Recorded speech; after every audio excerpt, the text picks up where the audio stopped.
Muy bien, bienvenidos todos. Muy buenas tardes. Gracias por su puntualidad. Nos complace mucho, como siempre, bueno, no es el primer espacio que compartimos y siempre lo vamos a manifestar. Estamos agradecidos por las personas que se interesan por el bienestar y la salud del prójimo y por estos tópicos de seguridad que son tan importantes, ¿no?, para las organizaciones y las empresas. Bienvenidos, colegas. Siempre será y es un verdadero placer tenerlos en la sesión. Mi nombre es Ángel García, soy gerente comercial de IGR. Participaré como moderador de esta sesión, como ya es una costumbre. Este webinario tiene una iniciativa especial, sobre todo en los temas de certidumbre, quiero aclararlo, en el área de la higiene y la salud ocupacional en las organizaciones. Les doy la cordial bienvenida, la más cordial bienvenida a nombre de nuestro director, el ingeniero Daniel García Aguirre, quien es, bueno, la persona que ha generado y ha gestionado todos estos espacios. El objetivo de este evento es brindar información relacionada al impacto y secuelas que ocasiona COVID-19 en las organizaciones. Hemos desarrollado la sesión con un equipo multidisciplinario de compañeros especialistas en diversas áreas, como son tecnologías de la información, la medicina, la prevención de riesgos, por supuesto, y los medios de comunicación digital. Una vez más, gracias por acompañarnos en este seminario web. El Instituto GR tiene como propósito ser una empresa altamente humana que promueve el trabajo decente, contribuyendo a la mejora de la calidad de vida de nuestros colaboradores y clientes. Contamos con una amplia experiencia en materias relacionadas al estudio del trabajo, en áreas como prevención de riesgos, salud ocupacional, medio ambiente y productividad.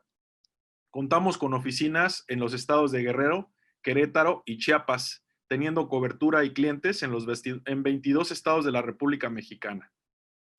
Para el instituto es un honor presentar a nuestro compañero y amigo, el doctor Miguel Betancourt, quien además de ser nuestro orador el día de hoy es responsable del área de salud ocupacional del instituto. Permítame platicarles algo de lo que ha logrado el doctor Miguel Betancourt. Él es médico egresado de la Facultad de Medicina en la Universidad Autónoma del Estado, dedicado al área de salud ocupacional, con amplio conocimiento en aspectos normativos de seguridad y salud en el trabajo. Con 7 años de experiencia brindando capacitaciones en el área de atención prehospitalaria y hospitalaria, con certificados de atención a emergencias prehospitalarias y hospitalarias también, así como diversas licencias que fortalecen su perfil de prevencionista desde la línea de la salud.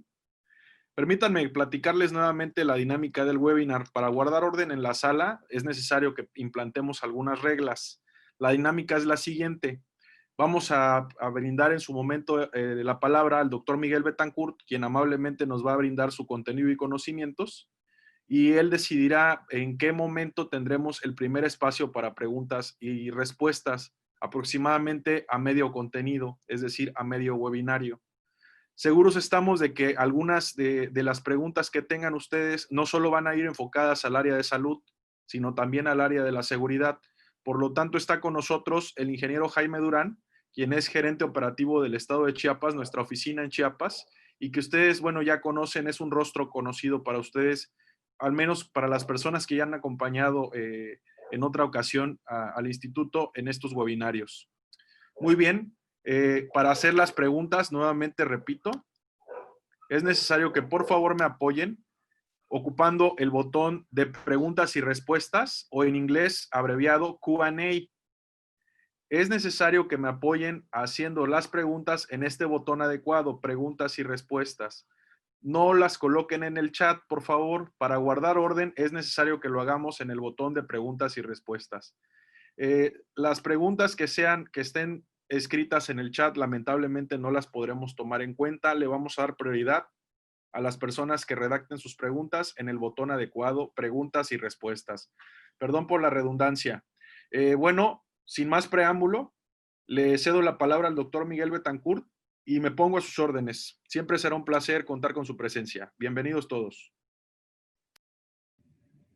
Hola, ¿qué tal? Muy buenas tardes a todos. Es un gusto tenerlos aquí nuevamente. Veo una buena cantidad de personas el día de hoy, como bien ya saben, al igual que todas las semanas, como hemos hecho costumbre, vamos a presentar algunos temas de interés para todos nosotros, independientemente de si nuestra empresa, la empresa en la que trabajamos, es una empresa pequeña, mediana, grande. Entonces yo creo que esto va a ser de mucho provecho. Siempre vamos a tratar de ver todo desde el punto de vista preventivo. Como bien sabemos, es mejor prevenir cualquier situación antes que actuar, ¿verdad?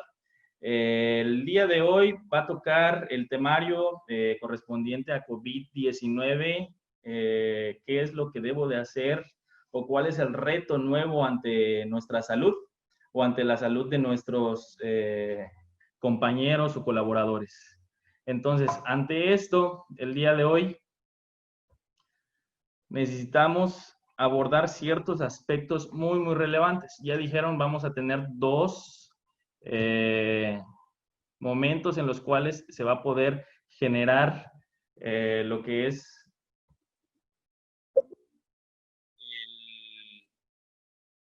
la sesión de preguntas y respuestas.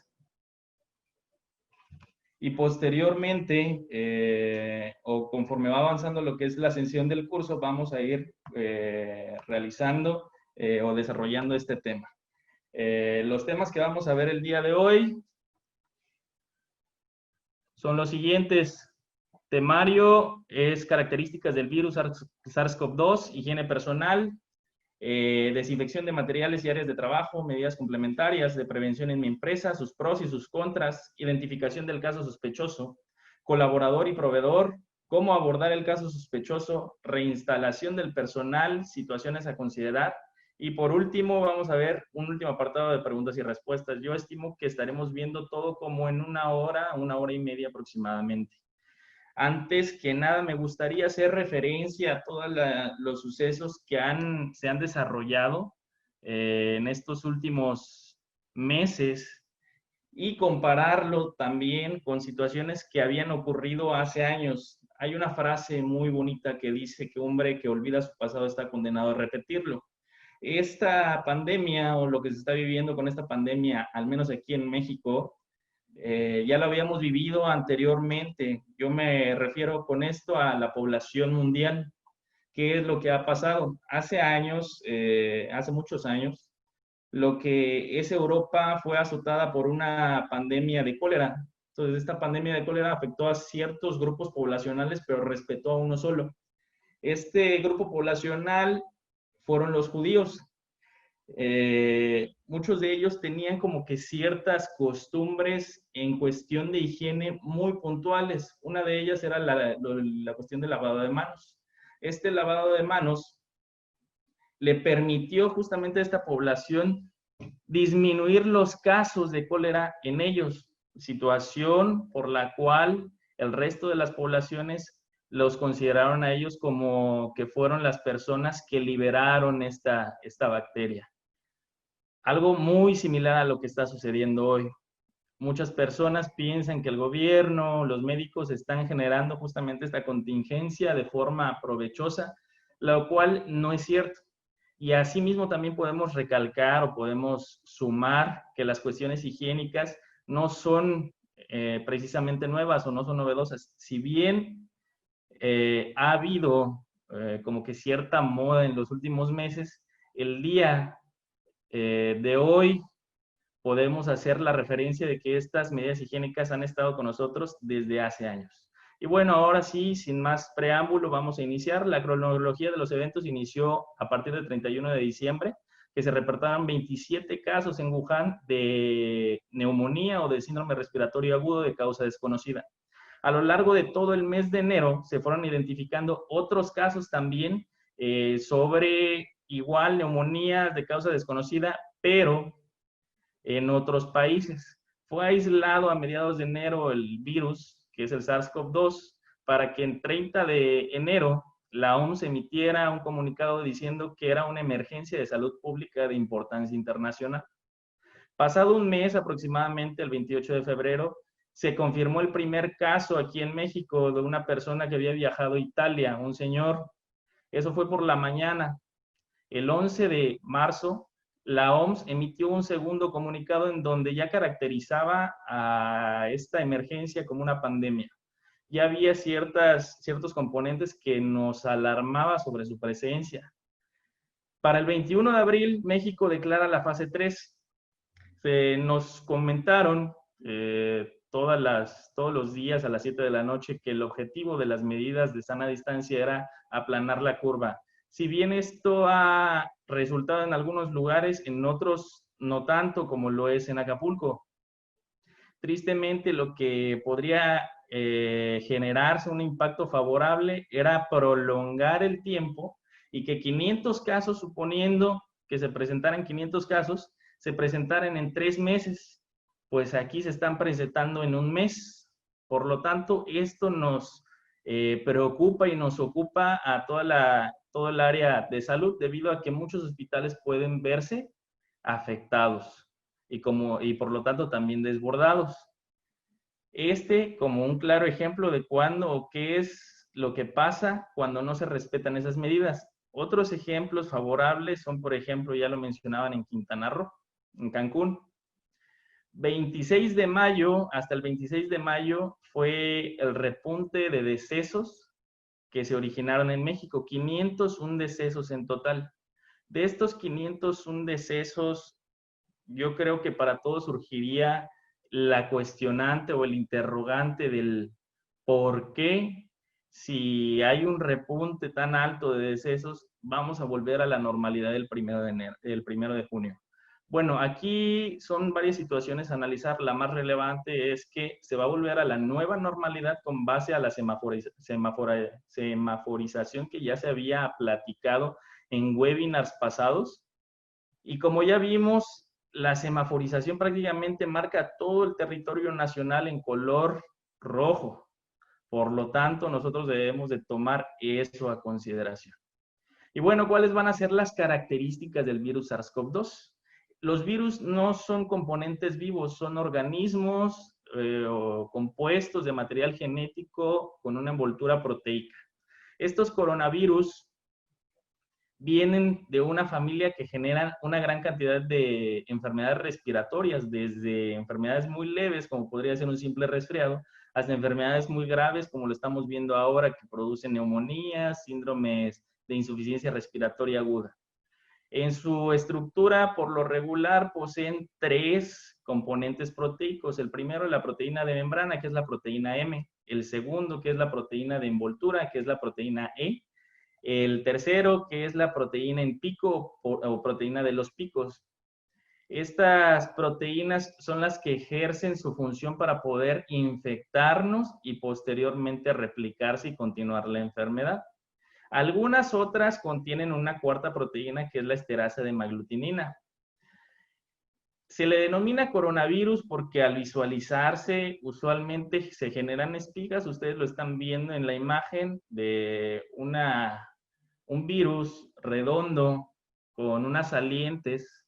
Esas salientes se les denominó coronavirus porque asemejaba a algunos componentes, como por ejemplo el sol, los rayos luminosos del sol, o a las salientes que tienen las coronas. De ahí que también se le haya denominado coronavirus. Bueno, los coronavirus a su vez tienen ciertas divisiones. La principal es dividir cuáles van a afectar a los humanos y cuáles van a afectar a los animales. Dentro de los coronavirus, los grupos que afectan a los humanos, vamos a encontrar al grupo alfa y al grupo beta. Dentro del grupo alfa encontramos al HCoV-229E, al HCoV-NL63. Estos primeros coronavirus van a generar nada más resfriados. El coronavirus beta se puede dividir en 2, aquellos que ocasionan enfermedades leves y aquellos que ocasionan enfermedades graves. Los primeros 2, que son HCoV-229E y el consecuente, generan enfermedades leves. Mientras que el MERS-CoV y el SARS-CoV, y asimismo actualmente el SARS-CoV-2, van a generar las enfermedades graves. Y bueno, ¿cómo es que esta enfermedad se ha vuelto tan grave? ¿O por qué nos ha generado tanto impacto? Al ser una enfermedad respiratoria, la forma de infectarnos es muy sencilla y asimismo nada más se requiere de un contacto estrecho con una persona para poder pasarle cierta cantidad de virus. Este método de propagación se ha estudiado comúnmente en varios lugares, en varias situaciones, en donde se ha podido ver que se generan gotas de relativo tamaño, pasando entre ser medianas y grandes a otras muy pequeñas. Cuando son demasiado pequeñas se generan aerosoles o se le denomina aerosolización. Cuando son demasiado grandes, estas gotas pueden ser incluso hasta, en algunos casos, perceptibles o visibles. Asimismo, al ser muy grandes, estas gotas de aerosol, estas gotas de saliva, que en común se le denomina fluye, no se esparcen con tanta facilidad, llegan a esparcirse aproximadamente a 1 metro y medio, dependiendo de la literatura que nosotros consultemos. Mientras que los aerosoles, al estarse generando por otros métodos, como lo es de forma natural, lo que son los estornudos, o de forma en la atención a la salud, como lo es el RCP, se generan y se dispersan en una cantidad mayor o con una distancia mayor, llegando en promedio aproximadamente a los 2, 3 metros. Hay algunos estudios que dicen que llegan hasta los 4 a los 6 metros. Debido a ahí, un punto de corte ha sido que una de las medidas que nosotros debemos de adoptar sea la sana distancia. Asimismo, los lugares donde cae o llega a caer estas gotas de saliva, estas gotas o microgotas de saliva, generan algo que se le denomina fomite. El fomite no es más que un objeto en donde se puede resguardar ese virus, y consecuentemente, si una persona llega a tocar ese objeto y se llega a tocar la cara, puede fungir también como una manera o como un método por el cual se puede infectar.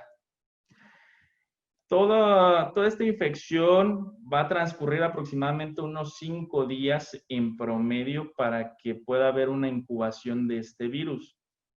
Este virus va a entrar, ya lo sabemos, ya somos expertos, prácticamente todos los que visualizan a las 7 de la noche el informe diario, que su vía de entrada prácticamente es la vía respiratoria, donde podemos resumirlo entre la nariz, boca o incluso ojos. Entonces, pasados estos 5 minutos, llega un periodo en el cual se vuelve manifiesta la enfermedad, y la enfermedad puede adoptar varios rangos o varios niveles de gravedad. ¿Por qué nos interesa esto? Se preguntarán, bueno, me interesa a mí saber los niveles de gravedad porque de eso va a depender la atención que se le dé en el hospital.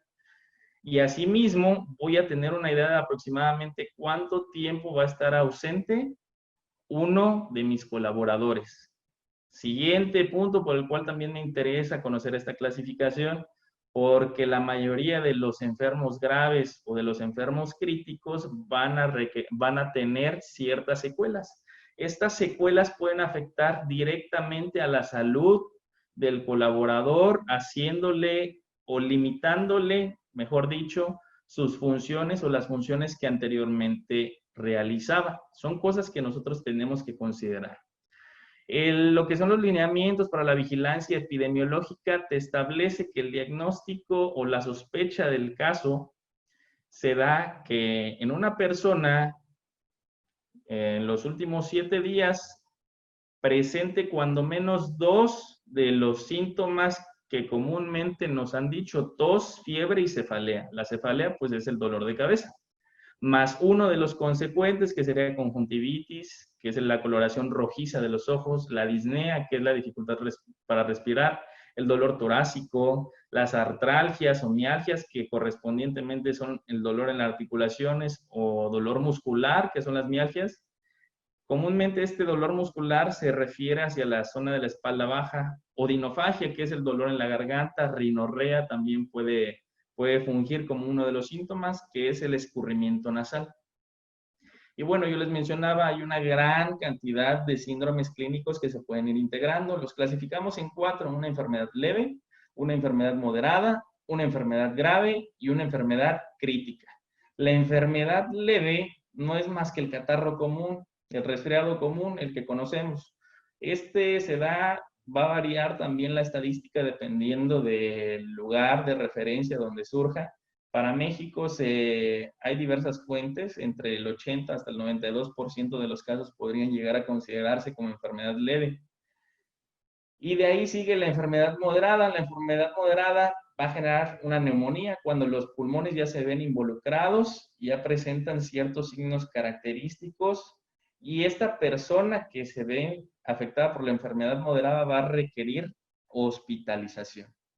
Los dos últimos casos serían una enfermedad grave y una enfermedad crítica, que corresponde a la neumonía grave y a sus complicaciones, como lo es el síndrome de insuficiencia respiratoria aguda. Ambas van a requerir apoyo en cuidados intensivos o atención en la unidad de cuidados intensivos. Son previamente las imágenes que más críticamente vemos, personas que son intubadas, que se les coloca un tubo en la garganta y se les apoya su respiración mediante la ventilación o mediante un ventilador, y requieren la infusión continua de medicamentos líquidos y de un gran grupo de profesionales que les da atención. Esta enfermedad ya va a generar ciertas secuelas. Las secuelas las vamos a ver hasta el último, y de qué manera podemos seguir integrando a nuestros colaboradores ahora que ya vamos a adoptar la nueva normalidad. Oye, y entonces, si me estás diciendo que esta enfermedad es altamente contagiosa, ¿qué medidas puedo integrar yo? Muy sencillo, las medidas para integrar son las siguientes: el correcto lavado de manos y la sana distancia. Es difícil integrar ahorita una panacea. La panacea sería una medida, un medicamento, una circunstancia en la cual resuelva mágicamente, con el menor costo posible y el menor esfuerzo, todos los síntomas, o incluso que resuelva la enfermedad. No lo hay, no existe. ¿Sí? ¿Qué medidas sí se pueden adoptar? Estas que ya conocemos: sana distancia, higiene personal. Oye, pero entonces, ¿qué medidas de higiene personal puedo adoptar? Muy sencillo. Tal vez la principal medida de higiene personal, y ya lo veíamos en el primer caso o en la narración que les comentaba al principio, sería el correcto lavado de manos.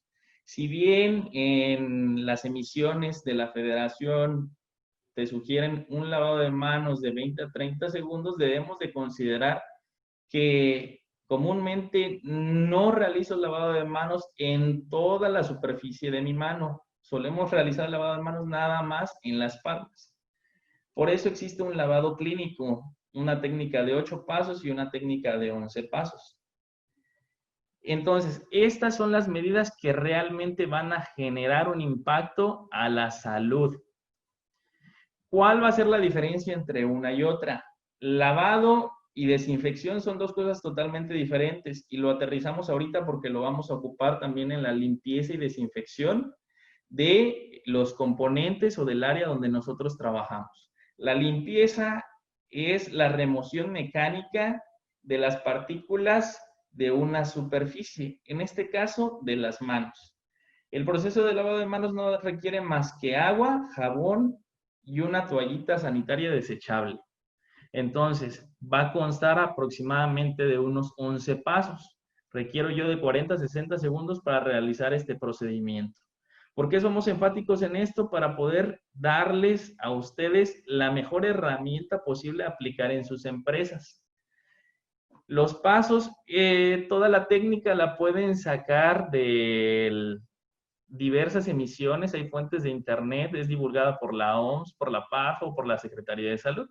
El primer paso sería mojarse las manos, consecuentemente disponer jabón en líquido en nuestra palma de las manos, frotar este jabón en la palma de ambas manos. Como tercer paso encontramos el frotar de forma con los dedos entrelazados, mano con mano, pero la palma pegada al dorso. Hacemos este mismo paso a la viceversa, con la otra mano. Posteriormente, este mismo paso, como el paso 4, vamos a entrelazar nuevamente los dedos y vamos a frotar nuestra palma de las manos. El quinto paso sería tomar los dedos como si fuera garra y hacer movimientos contrarios en ambas manos. Posteriormente, yo tendría que limpiar lo que son mis pulgares, envolviendo con una mano el pulgar de la otra. Este paso lo hago en las dos manos. El paso 7 sería la limpieza de la punta de los dedos sobre la palma de las manos. El paso 8 sería enjuagarme las manos, 9, secarme las manos, 10, cerrar la llave de agua. Muy importante aquí el procedimiento correcto. ¿Por qué? Porque en muchas ocasiones nosotros no tenemos como tal un dispensador de agua automático en todos nuestros lavabos. Por lo tanto, cuando hay alguna válvula que tendría que abrirse, sería necesario dejarla abierta durante cierto tiempo, al menos hasta que nosotros terminemos de lavarnos las manos. Oye, pero voy a gastar mucha agua. No es necesario, siempre va a ser aconsejable dejar la suficiente cantidad de agua para poder nosotros realizar todo este procedimiento. Una vez terminado de lavarnos las manos, nos secamos y con esa misma toallita cerramos la llave. Y posteriormente, ahora sí contamos con nuestras manos limpias. Desinfección. ¿Qué es la desinfección? La desinfección no es más que el proceso químico por el cual se disminuye la cantidad de patógenos que hay en una superficie, en este caso nuevamente de las manos. La duración de este procedimiento va a ser menor, de 20 a 30 segundos aproximadamente. Los pasos prácticamente van a ser los mismos, con excepción de que no vamos a ocupar agua y no vamos a necesitar secarnos las manos. Entonces, aquí ya no vamos a hacer énfasis en esto. Lo que sí me interesa que ustedes comprendan es que hay ciertos pasos que deben de ustedes tomar o adoptar para poderse lavar las manos de forma correcta. Segundo, que para el lavado de manos se necesitan 50, 60, 40, 60 segundos y para la desinfección se necesitan de 20 a 30 segundos. Y bueno, oye, pero las manos no son las únicas que me pueden generar el riesgo.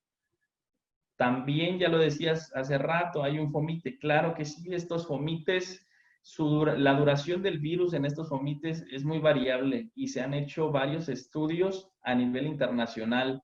Aquí les pongo en representación las recomendaciones primero que da México, siguientes publicaciones en algunas revistas reconocidas a nivel internacional. Hay algo que debemos de considerar muy bien aquí. Si bien son muy variables el tiempo en el cual está disponible el virus en cada una de las superficies, el virus siempre va a ser susceptible a los procedimientos de limpieza y desinfección. De ahí que en los lineamientos para el reingreso o al ingreso de la nueva normalidad se haya puesto un apartado en donde te menciona: debes de generar tu plan de limpieza y desinfección. Entonces, vamos a hacer una revisión muy a grosso modo. Se midieron ciertas superficies: aerosoles, o sea, en el aire, plástico, acero inoxidable, cobre, cartulina y cartón, papel, madera, ropa, vidrio y cristal, y cubrebocas. Ojo aquí, el cubrebocas está hablando de un cubrebocas quirúrgico, un cubrebocas desechable. El cubrebocas quirúrgico es el que se ocupa comúnmente en hospitales, lo ocupa el médico. Este cubrebocas está compuesto a base de 3 layers o 3 capas, una inmediatamente después de la otra. Es algo muy importante de considerar. La duración del virus SARS-CoV-2 en aerosoles en promedio son 3 horas. Para los plásticos es variable, puede llegar a encontrarse desde 2 a 3 días, de acuerdo a lo que menciona en sus guías México, o incluso tan prolongado su tiempo, hasta 7 días. Por igual el acero inoxidable. Cobre llega a durar hasta 4 horas. El virus también llega a durar hasta 24 horas en la cartulina o en el cartón. En el papel puede llegar a durar en promedio unas 3 horas. En la madera curada puede llegar a durar hasta un día. La ropa, muy importante, porque también es motivo de cuestionamientos. ¿Qué hago con la ropa? O si el personal debe de llegar ya con el uniforme o debe de llevar alguna otra prenda al entrar a la empresa. Pues adivinen que en la ropa dura un día la permanencia del virus SARS-CoV-2. En el vidrio y en el cristal hasta 3 días y en los cubrebocas quirúrgicos hasta 7 días. De aquí nace la evidencia o la recomendación de que los cubrebocas deben de ser desechados, aquellos que son desechables, como su nombre lo dice. no son reutilizables y tiene que seguirse este procedimiento porque puede fungir como un fomite. ¿Para qué nos sirve esto? Para hacerme una idea e ir empezando a localizar en mi empresa qué superficies comunes tengo, qué superficies son las que yo manipulo. Una vez que ya conozco que el virus puede llegar a durar horas o días en ciertas superficies, yo empiezo a determinar, ok, en mi plan de acción para la limpieza y desinfección, yo voy a determinar cuáles van a ser las superficies que requieren limpieza y desinfección continua y cuáles no. Entonces, esta es la base que a mí me interesa que ustedes tomen en cuenta. ¿Cómo se va a generar el plan de limpieza y desinfección? De forma muy general, no hay como tal una guía que te determine cómo generarlo, pero lo que sí hay son recomendaciones internacionales de cómo adoptar o cómo elaborarlo y aplicarlo en tu empresa. El plan de limpieza y desinfección va a comenzar primero siempre con un análisis. El primer análisis que nosotros debemos de realizar va a ser mi estado, mi ciudad, en qué semaforización se encuentra. Una vez determinado esto, yo ya sé si mi empresa puede reaperturar o va a continuar cerrada. Siguiente análisis que yo debo de hacer es considerar las características de mi empresa. Si cuento con algunas áreas que se encuentren, valga la redundancia, un área al aire libre, o si toda mi empresa se encuentra encerrada. Otra situación a considerar, la población que se encuentra dentro de la empresa, la población fija y la población móvil. Dentro de la población fija también yo debería de considerar cuáles son las áreas donde mayor población se encuentra en mi empresa, ya que en estas áreas van a ser las de mayor riesgo. Una última consideración a tomar en cuenta sería lo que ya vimos anteriormente, señalizar cuáles son los aspectos que yo debo de determinar se deben de limpiar y desinfectar de forma continua y cuáles requieren nada más un procedimiento como podría ser la limpieza. Un cuestionamiento frecuente surge aquí. Si mi empresa estuvo cerrada durante un mes, 2 semanas, una semana, y nadie fue, es necesario limpiarla y desinfectarla en su totalidad. A partir de los 7 días ya no es considerable generar limpieza y desinfección, solamente la pura limpieza. Entonces, si son menos de 7 días, sí es aconsejable generar los 2 procedimientos. El siguiente paso después del análisis sería designar al personal encargado de la sanitización. Yo sé que muchas empresas grandes ya tienen un personal designado, pero hay otras empresas pequeñas, medianas, que necesitarán determinar cuáles son los roles que van a cumplir cada uno de sus colaboradores. Asimismo, se deberá determinar las soluciones desinfectantes que pueden surtir efecto. Dentro de estas soluciones desinfectantes hay una lista grande emitida por la CDC, que si gustan se las podemos también proporcionar para que ustedes las puedan consultar. Están tanto en inglés como en español. La CDC no es más que el Centro de Control de Enfermedades de Estados Unidos. Si no cuento, si yo veo que se generó mucho caos en la venta y compra de artículos y al ir yo a tratar de abastecerme de estos artículos o de estas soluciones, no cuento con ello, puedo también improvisar relativamente hablando con soluciones cloradas. La solución clorada es la única que se está recomendando en prácticamente todas las guías.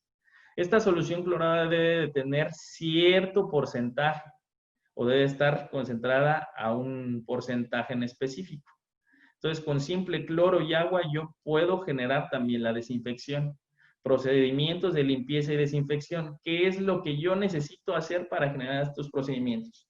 Muy importante, una vez que se va a reinstaurar o reaperturar una empresa, sería conveniente que todos los objetos que no participan directamente o de forma activa en mi trabajo, yo los retire. ¿Cuáles serían estos?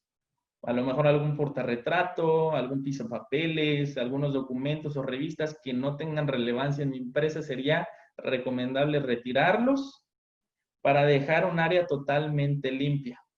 Esta área totalmente limpia sería muchísimo más fácil realizarle su procedimiento de limpieza y desinfección.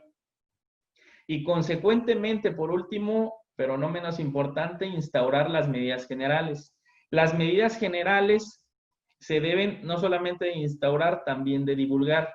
Estas van a ser mantener puertas abiertas, sobre todo en aquellas circunstancias en las cuales hay un flujo continuo de personal.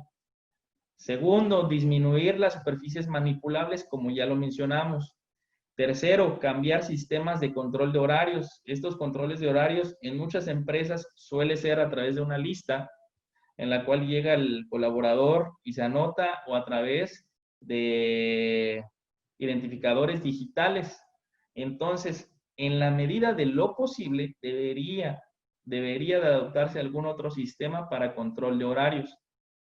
Si no se puede, lo que sí se puede realizar sería inmediatamente después de que la persona se anotó, el colaborador se anotó, inmediatamente después de que checó, el procedimiento inmediatamente subsiguiente sería proveerle gel para realizar el lavado de manos.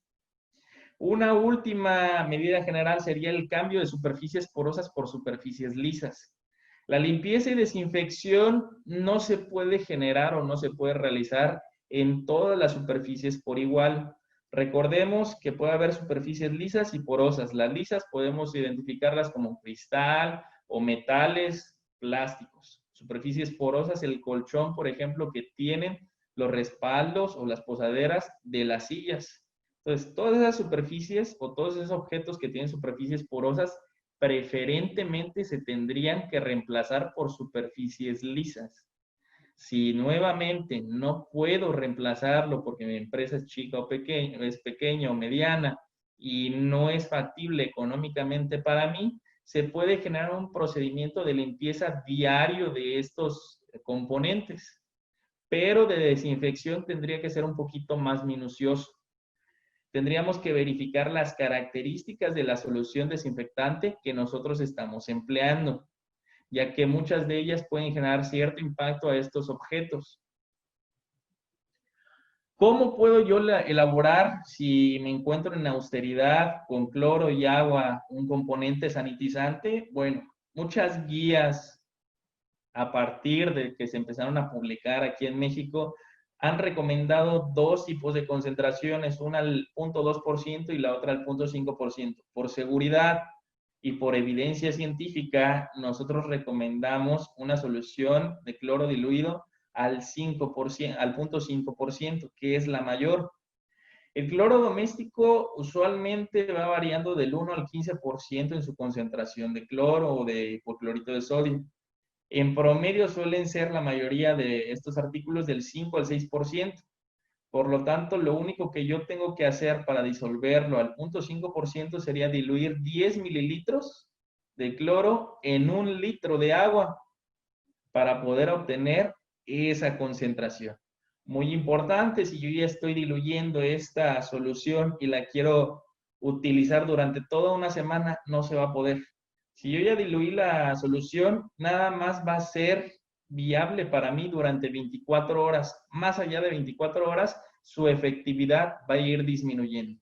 Por lo tanto, no debemos de generar una gran cantidad de soluciones sanitizantes si no es necesario.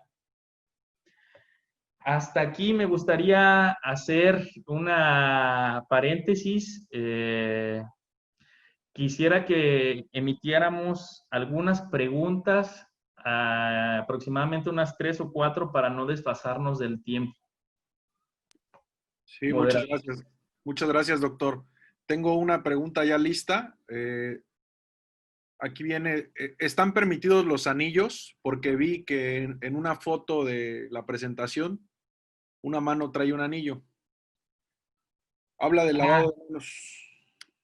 Sí, muy buena pregunta. La foto que se observa ahí es de un experimento de una escuela en donde se utilizaron rayos una luz negra, rayos UV también, para determinar la cantidad de suciedad que había antes y después del lavado de manos.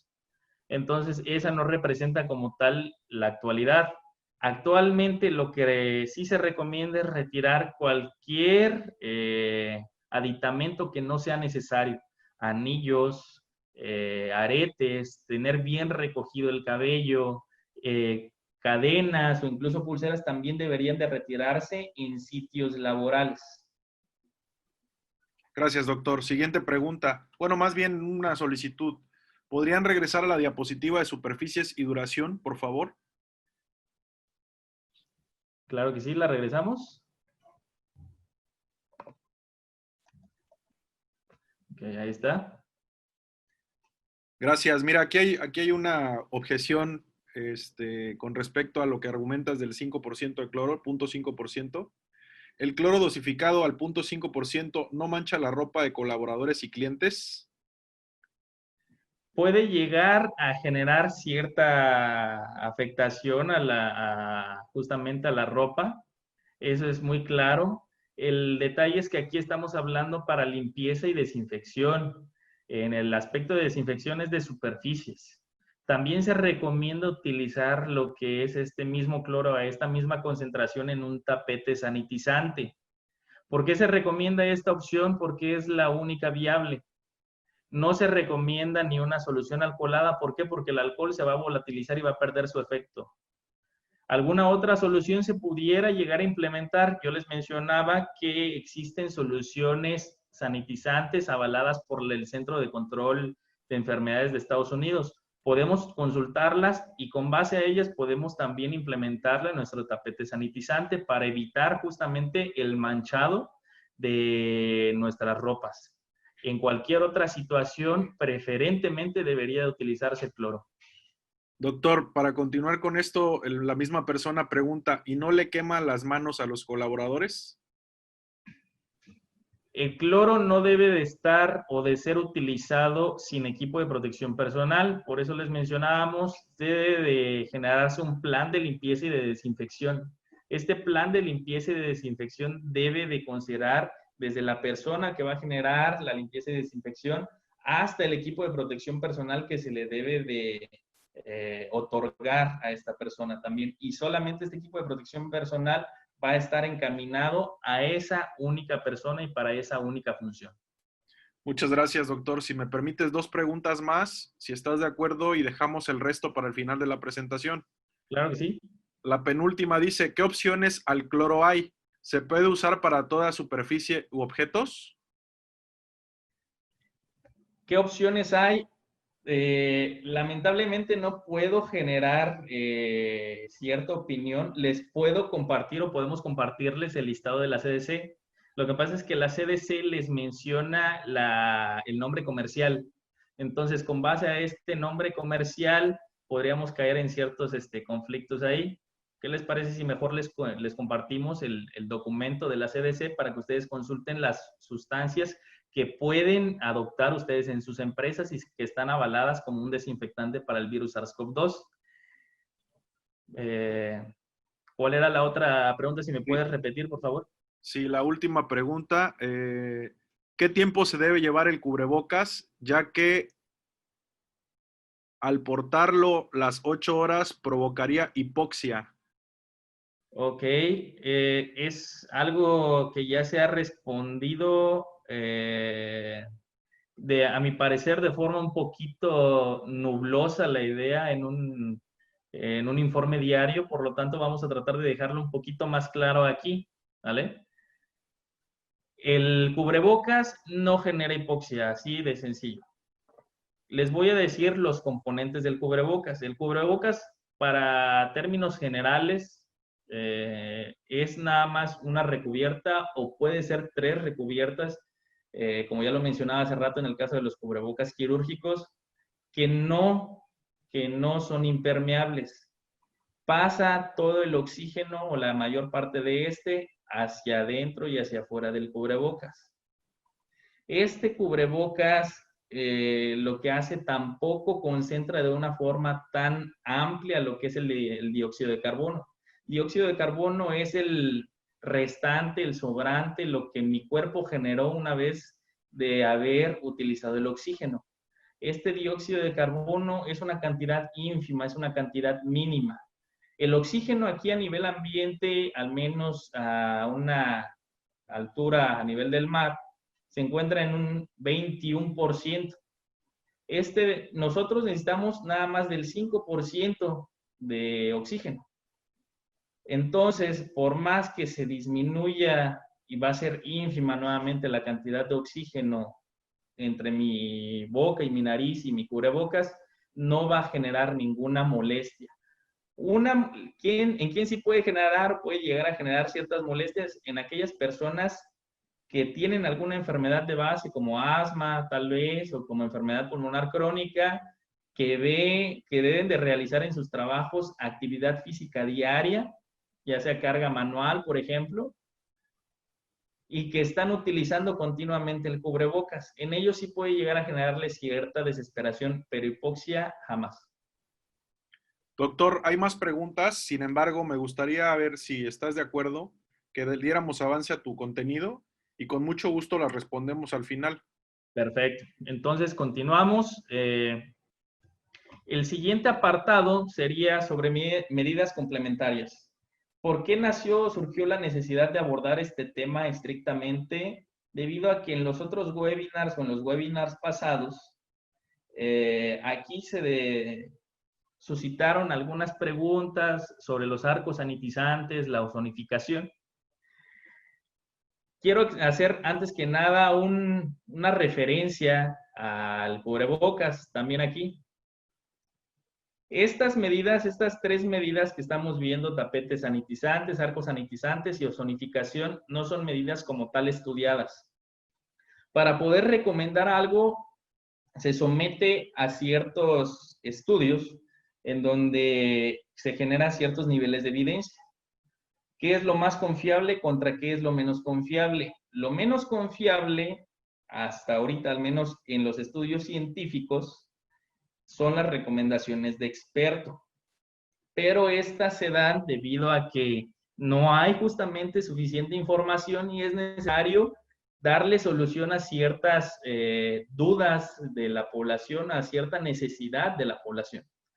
Afortunadamente, o tal vez esa no sea la palabra, nosotros contamos con un grupo profesional o un grupo de profesionistas muy preparados y todas las recomendaciones de experto que hemos realizado, consecuentemente, aproximadamente a la semana, las han o se han mencionado en los informes diarios.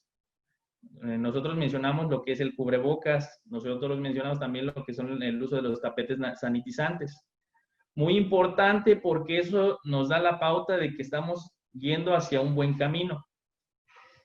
¿Por qué les mencionaba sobre el cubrebocas? Porque el cubrebocas no se implementó aquí, pero sí se implementó en otros países.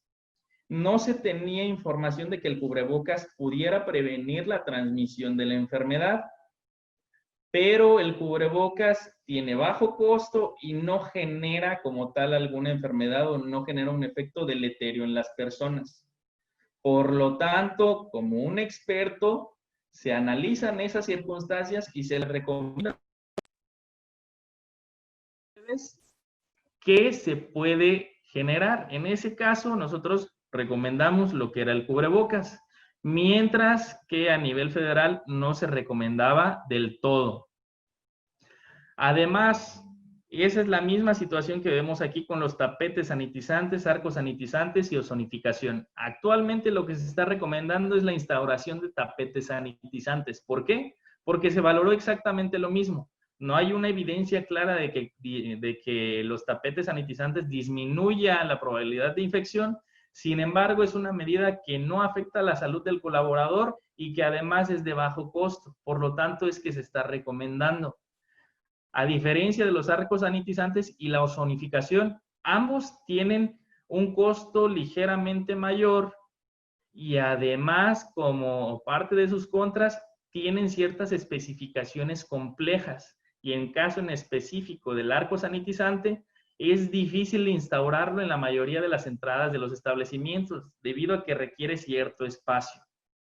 Debido a eso es que algunas cosas se recomiendan y otras no. Si yo me quiero poner estricto en mi empresa y quiero implementar forzosamente ya sea un arco sanitizante u ozonificación, la recomendación sería optar por la ozonificación siempre y cuando se respeten nuevamente las especificaciones del fabricante. En muchos casos, el personal no debe de estar ahí cuando se está realizando la ozonificación, debe de evacuar el área. Entonces, debido a eso es que nosotros recomendamos únicamente tapetes, cubrebocas. Si ustedes quisieran llegar a implementar algo, sería ozonificación, no hay más.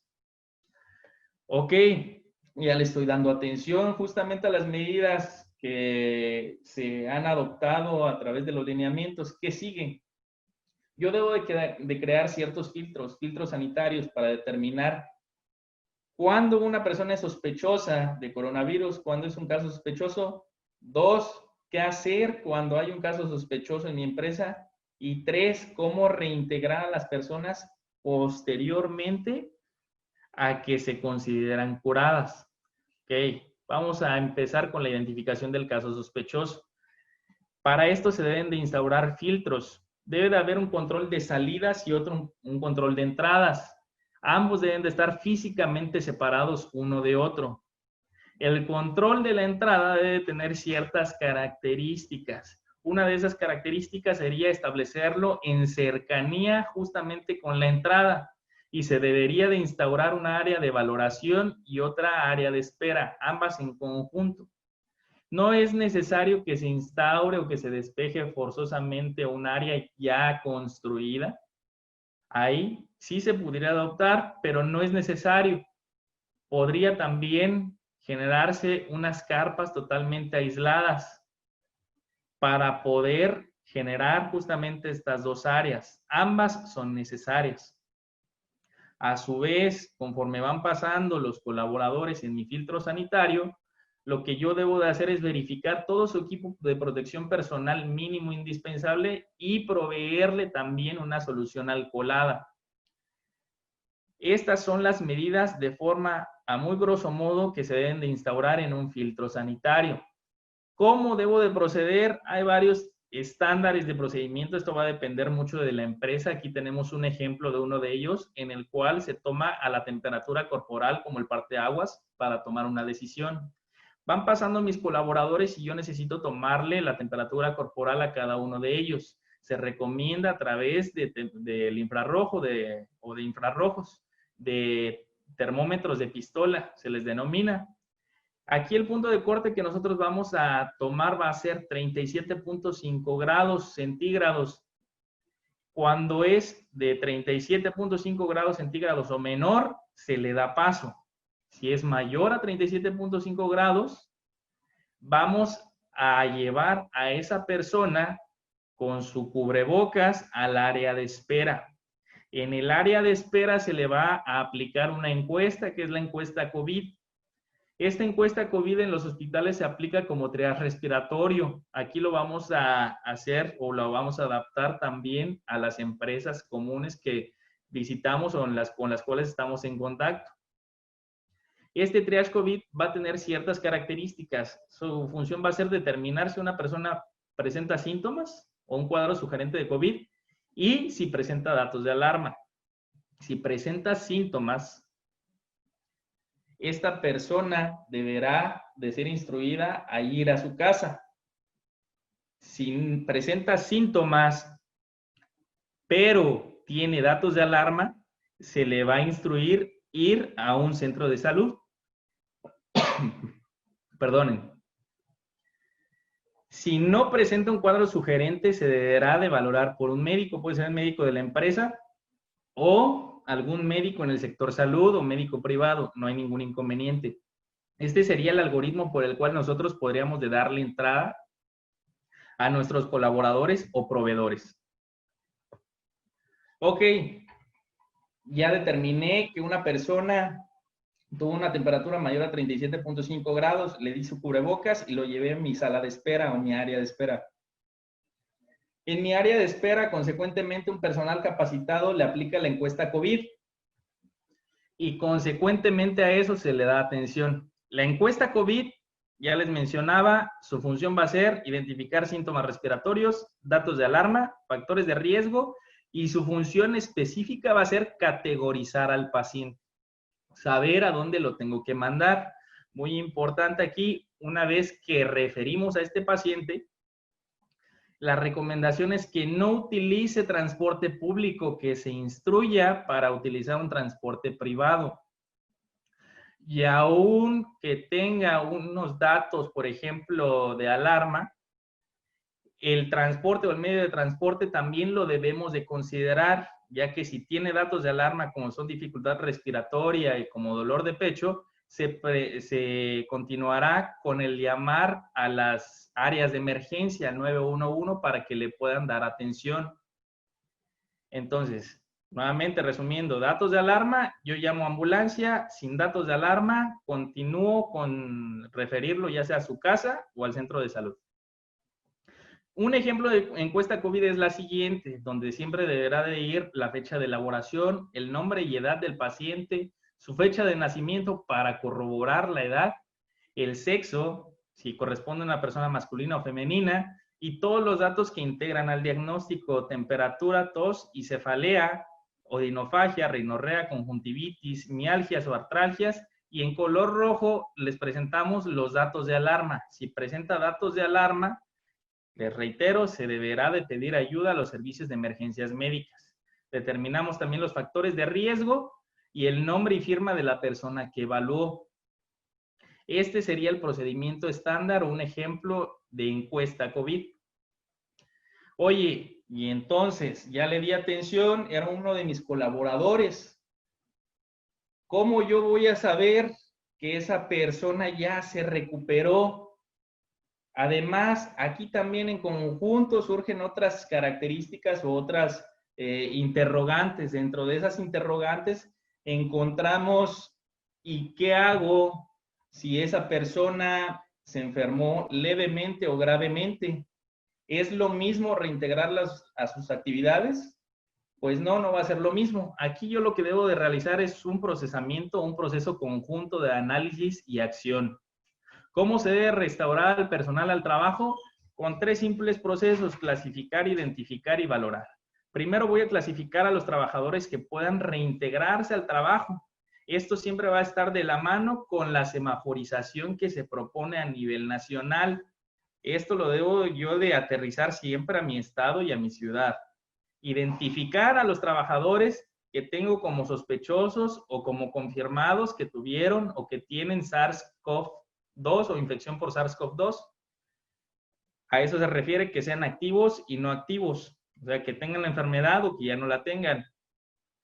Posteriormente debo de valorar si el trabajador que se recuperó sufrió alguna secuela. Este sería el proceso estándar que yo debería de estar realizando. Entonces, yo verifico primero que todos nos encontramos tristemente como color rojo, y lo que yo debo de realizar es determinar si mi empresa cumple con las características para poder laborar en esas circunstancias o no. Si mi empresa, si mi ciudad va cambiando, va avanzando favorablemente en la semaforización, debo de hacerme justamente este mismo cuestionamiento diariamente. Para los colores que son naranja y amarillo, que son las situaciones medias en donde el personal con factores de riesgo ya se empieza a involucrar con ir al trabajo, es que nosotros proponemos hacer justamente ese abordaje. ¿Es seguro para mí ir a laborar? Si ustedes se fijan, proponemos 3 grupos de recomendaciones: una recomendación A, una recomendación B y una recomendación C. Estas recomendaciones surgen de la relación entre la condición de vulnerabilidad de una persona y el riesgo ocupacional de contraer COVID. En el eje de las X, correspondiente a la condición de vulnerabilidad, otorgamos 3 niveles: bajo, medio y alto. Para asignar como nivel bajo sería un joven sin factores de riesgo, medio sería un joven con factor de riesgo o un mayor sin factores de riesgo. tomando como parteaguas mayores de 60 años. De alto riesgo son personas mayores con factores de riesgo independientemente del número de factores de riesgo que éste tenga. Riesgos ocupacionales de contraer COVID también los organizamos en 3 grupos: riesgo bajo, medio o alto. El riesgo bajo sería un trabajo en casa o con distanciamiento social estricto, no porque su talante o actitud así lo maneje, sino porque en específico la función que él desempeña no genera mucha interacción con una u otra persona o incluso puede trabajar desde casa. Un riesgo medio sería a la interacción leve con ciertas personas, pero que estas personas cumplan con la característica de ser las mismas día con día. Un ejemplo muy común aquí sería 10 personas que trabajan en una oficina. Yo sé que en esa misma oficina voy a encontrarme a esas mismas 10 personas. Un grado alto sería contacto con personas ajenas a mi empresa o con personas que probablemente tengan COVID. Entonces, haciendo un análisis, encontramos que el grupo A sería el grupo de menor riesgo y por lo tanto el de menores recomendaciones a considerar. Riesgo bajo sería un grupo A en el cual se instruye en mantener medidas de sana distancia, higiene personal y proveer equipo de protección personal con base a un análisis de riesgo que se determine. Además, encontramos también el grupo B, donde en el grupo B ya encontramos ciertos componentes que nos llaman la atención. En este grupo B encontramos a personas en las cuales nosotros necesitamos enfocarnos un poquito más en su seguridad. Entonces, aquí lo que se debe de hacer es mitigar los riesgos específicos del personal con base al análisis de riesgo.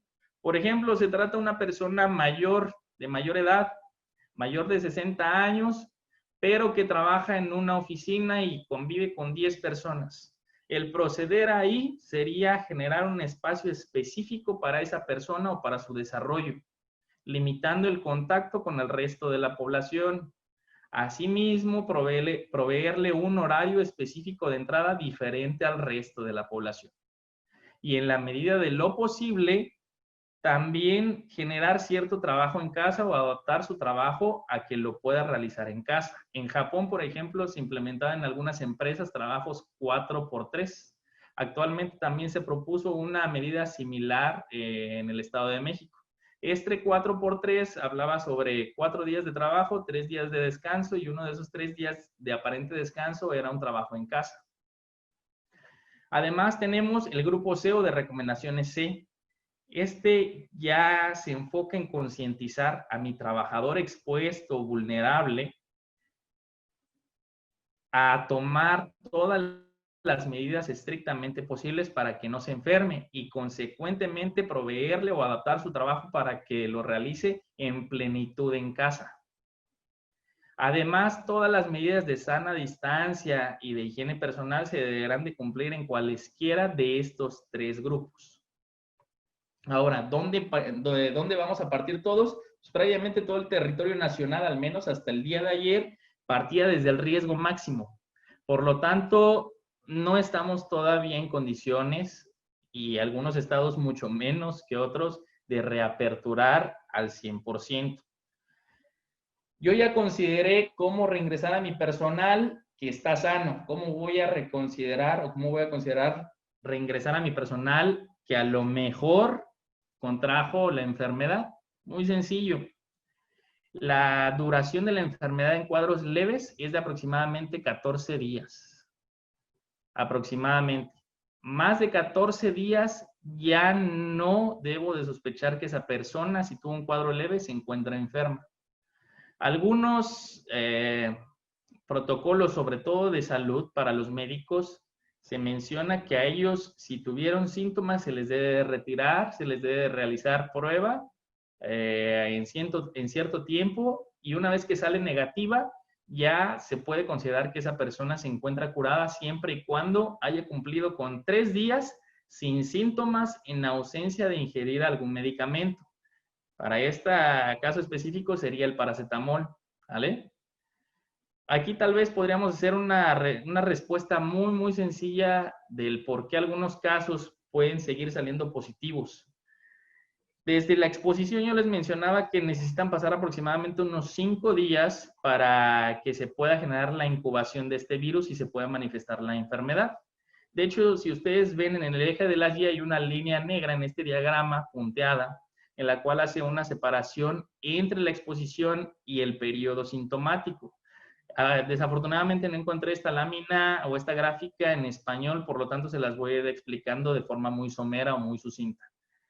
Encontramos también una curva. Esta curva necesito que ustedes ubiquen la curva de color azul. Esta curva inicia desde antes de los síntomas y continúa de forma indefinida hasta después de que desaparecen o que podrían desaparecer incluso los síntomas.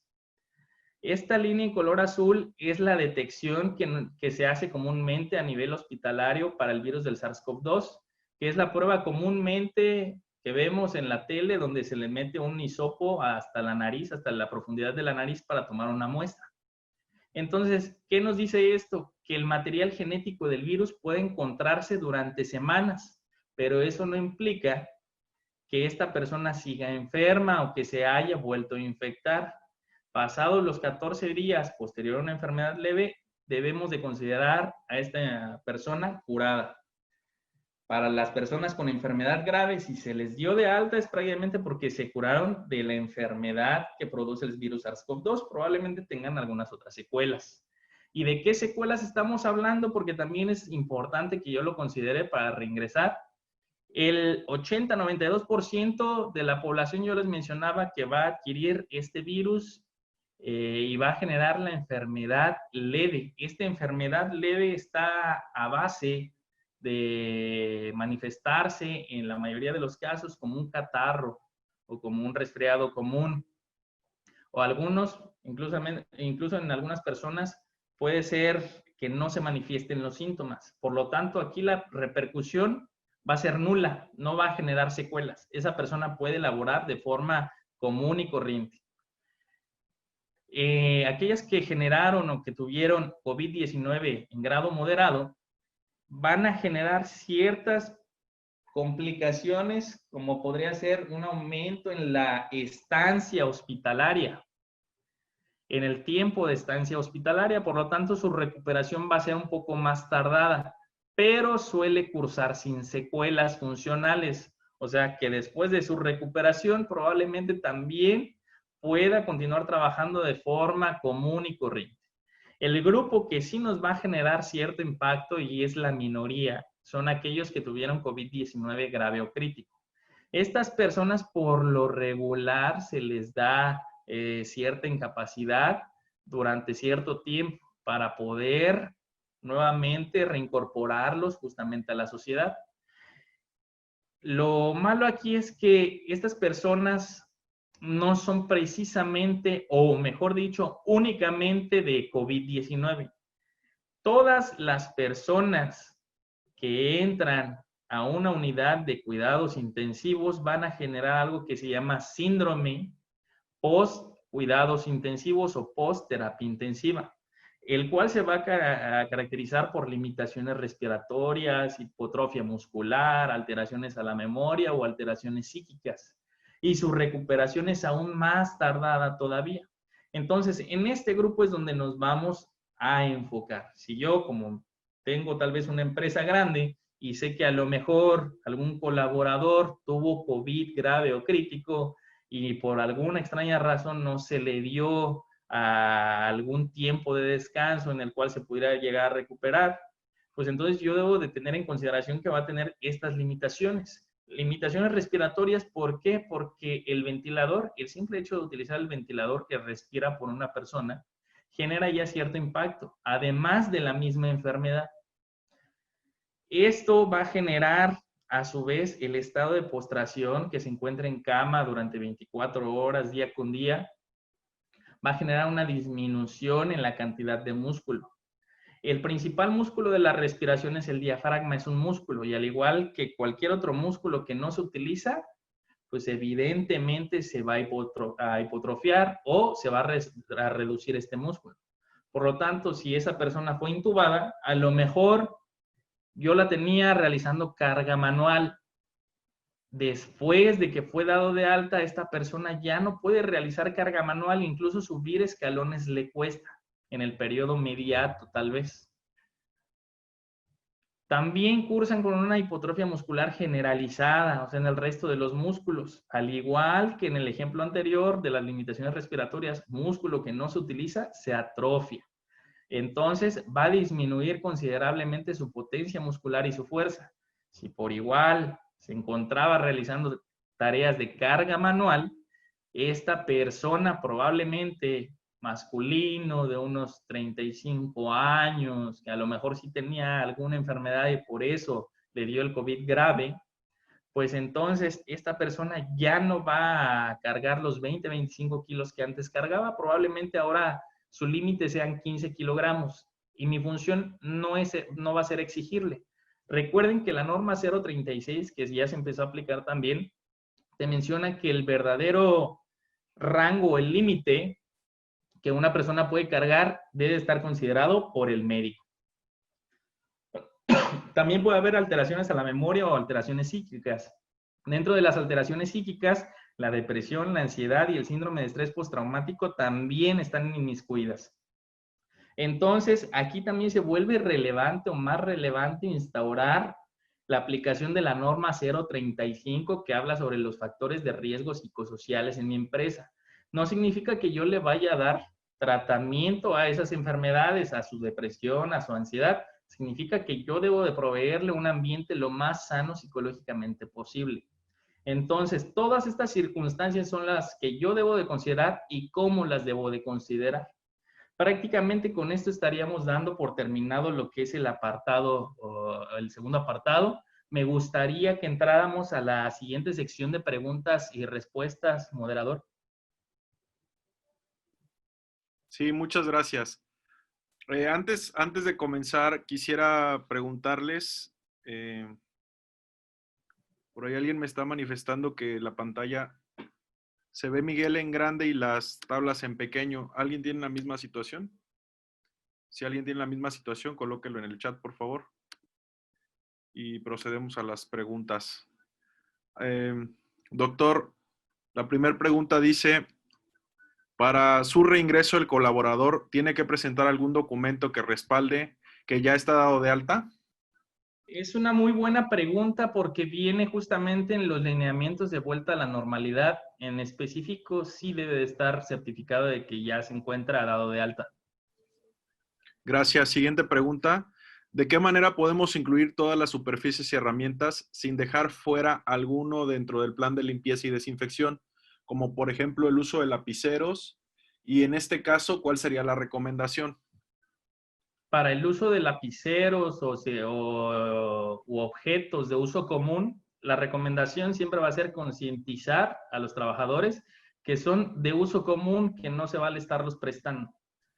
Entonces, si yo utilizo comúnmente una engrapadora, un lápiz y una computadora, ese material va a ser preciso o precisamente para mí.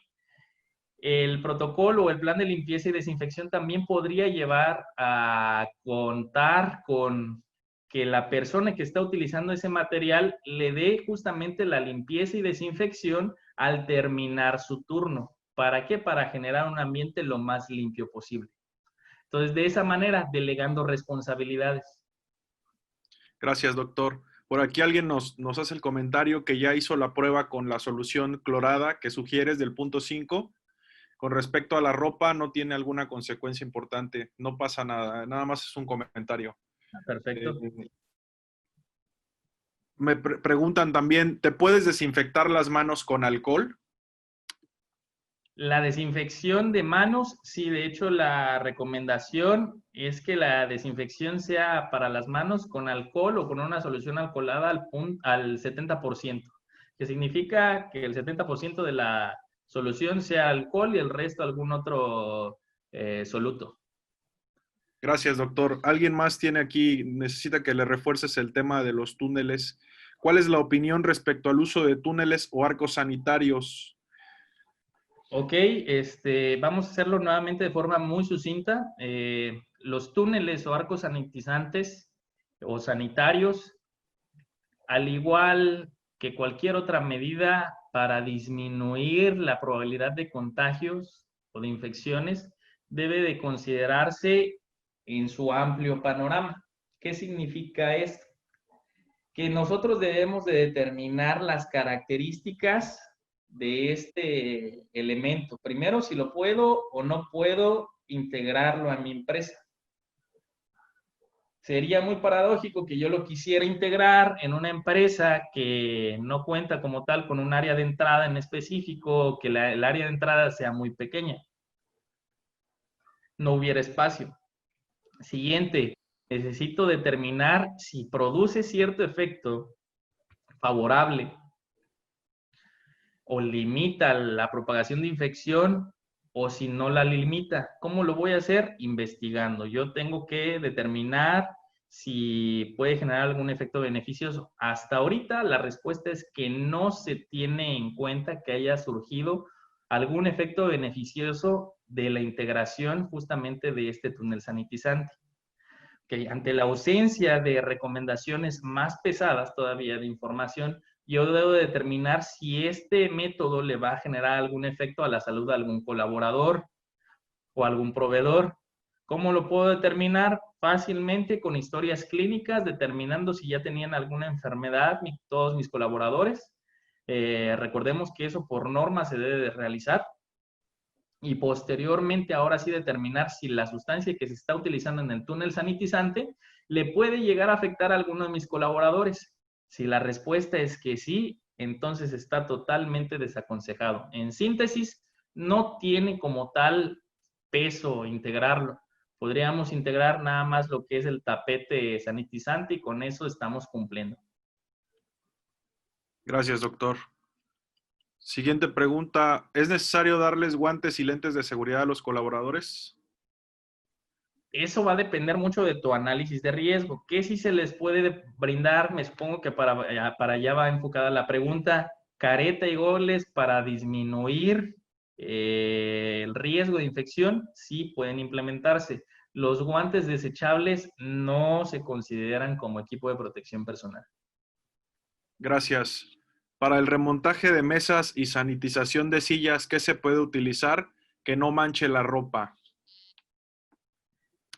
Probablemente ahí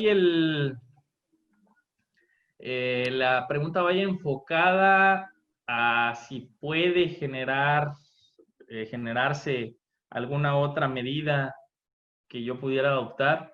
Yo les mencionaba, hay 3 medidas de forma secuencial. Primero, cambiar todo el mobiliario de superficies porosas a superficies lisas. De no ser posible, porque evidentemente va a haber muchas empresas que no pueden cumplir con este apartado, yo debo de considerar nada más darle limpieza a esas superficies porosas, no sanitización como tal, no desinfección, solamente la pura limpieza. ¿Qué otras sustancias se les pudiera llegar a recomendar? Hay un listado de la CDC que con gusto les vamos a compartir terminando lo que es el webinar para que ustedes puedan consultar todos los nombres comerciales de las sustancias que pudieran llegar a comprar y que evidentemente por cuestiones publicitarias, evidentemente no podríamos hacer mención aquí, pero con gusto se los compartimos. Es un link o un archivo de la CDC, del Centro de Control de Enfermedades, y viene ahí para consultar varias sustancias. Sí. ¿Se pueden usar cubrebocas, de tela lavables? Claro que sí se pueden utilizar. La recomendación ahí sería, debido a que su efectividad es todavía menor, pero eso como tal no afectaría tanto. Tratamos de disminuir el riesgo, evidentemente no se va a eliminar el riesgo. La única consideración sería hacer su recambio cada vez que esté húmedo. Si tuvieran por ahí, si es un periodo de unas 8 horas en la cual yo tengo que estar en mi empresa, 9, 10 horas, probablemente convendría tener 2 cubrebocas y hacer un recambio cada mitad de turno. Gracias, doctor. Siguiente pregunta. ¿Se puede usar cubrebocas de neopreno? También es una opción cualquier cubrebocas. De hecho, una revista médica y otras organizaciones, otros organismos, llegaban a recomendar incluso hasta cubrebocas o mascarillas improvisadas con prendas de vestir, con playeras, con chamarras, que tienen cierta evidencia justamente de que sí puede disminuir el riesgo de contagio. Entonces, un cubreboca de cualquier material, con excepción de un cubrebocas, por ahí salió una foto de una persona, de una señorita que estaba utilizando un cubrebocas que parecía como de hilo para hamacas, que se utilizan mucho en la zona sur del país, muy, muy porosos, esos no tendrían ninguna efectividad. De ahí en fuera, todos los demás cubrebocas podrían utilizarse. Gracias, doctor. Eh, Otra vez la pregunta, ¿cómo podemos saber si ya está apto para trabajar el recurso humano? ¿Ok?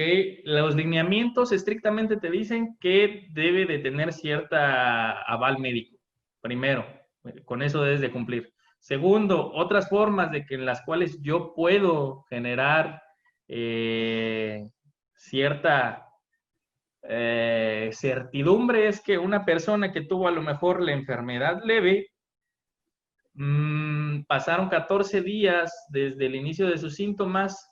Al día 15 yo ya considero que esa persona prácticamente está sana.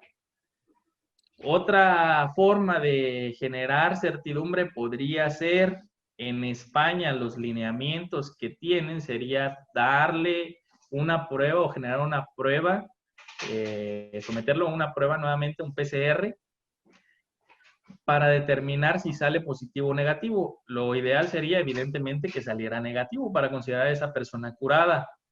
Y el otro sería que posterior a esa prueba negativa o incluso sin la prueba negativa, inició con sus síntomas y pasaron ya 3 días de esa persona sin síntomas, en ausencia de ingerir algún medicamento, podría considerar justamente a esa persona curada, como lo tenemos igual en la pantalla.